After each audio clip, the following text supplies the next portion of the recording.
Hey guys, I'm just going to get into the video. As you can see from the title, I'm just doing a brief update on how I've been doing with the Orilissa medication. If you have not watched my previous video, maybe do so before you watch this one. I did a review on being on the medication for 2 months and my initial side effects and the benefits I had from that. So I have been on 150 milligrams of Orilissa for about 5 months now. I have had very mixed results from this medication. I would imagine that being on it for 5 months time frame, you would see the full effects of the medication. And right now, I'm not feeling like it's worth it and it's working enough for me. However, that being said, I am on the lowest dose of 150 milligrams once a day. My doctor has bumped me up to 200 milligrams once a day. I just started that a few days ago, so I don't know if that's going to be of benefit for me or not. I definitely had a better result from Lupron, so I am questioning whether or not I should just go back on Lupron.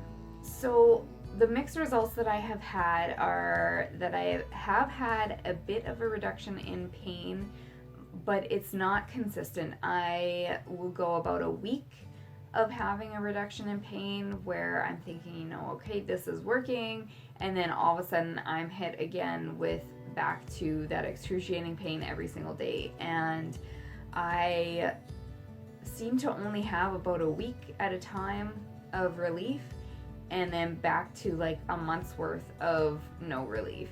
So to me, that's not really beneficial. I do appreciate that 1 week here and there, but it's not enough for me to say that the medication is beneficial.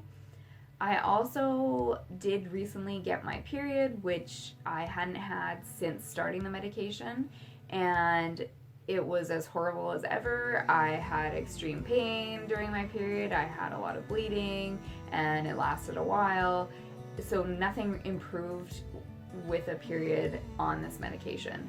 I am under the impression that you are not really supposed to be getting your period with the medication, as I was told by my gynecologist.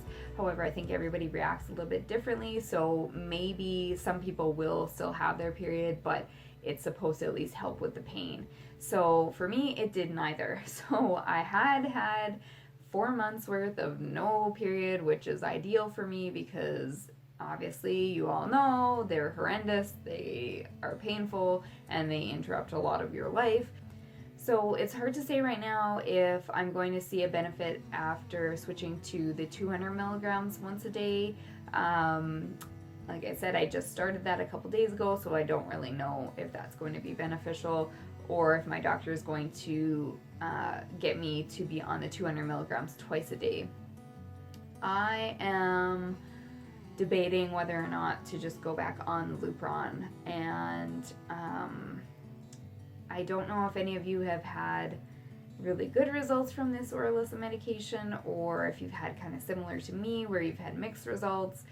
It's just not consistent for me, and I don't really know what the best choice is. I have also had still continual neck pain and stiffness, which causes headaches. I mentioned that in my previous video. That was the worst side effect that I had from this medication, and it did reduce after about a month of having like severe neck stiffness and pain and quite bad headaches to, just mild, but it's continuous. So I still, after 5 months, I still have neck pain and stiffness. I still get headaches. Which would be worth it if the medication was actually working properly and I had no pelvic pain. So that is where I'm at right now. I just wanted to update you guys. I did have a question on my video about if it helps with your exhaustion. For me, no. I have not had any improvement in my energy levels. I think, though, if you do get a benefit from Orilissa for pain, I think that would correlate with an improved energy level.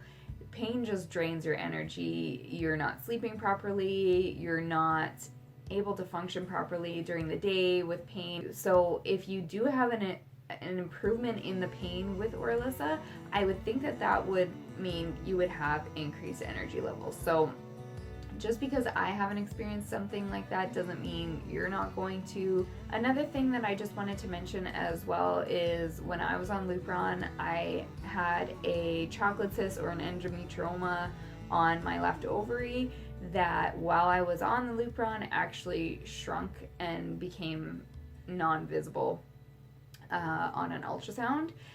Whereas now that I'm on Orilissa, I've actually developed another chocolate cyst on my right ovary. So I just don't think it's working exactly right for me. It should reduce the growth of the endometriosis, and I seem to still be developing those endometrioma cysts.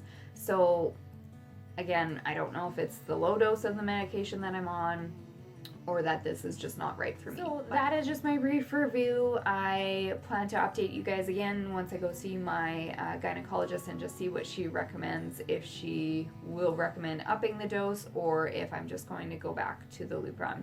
I will let you guys know on that. I will see you guys next time. Bye.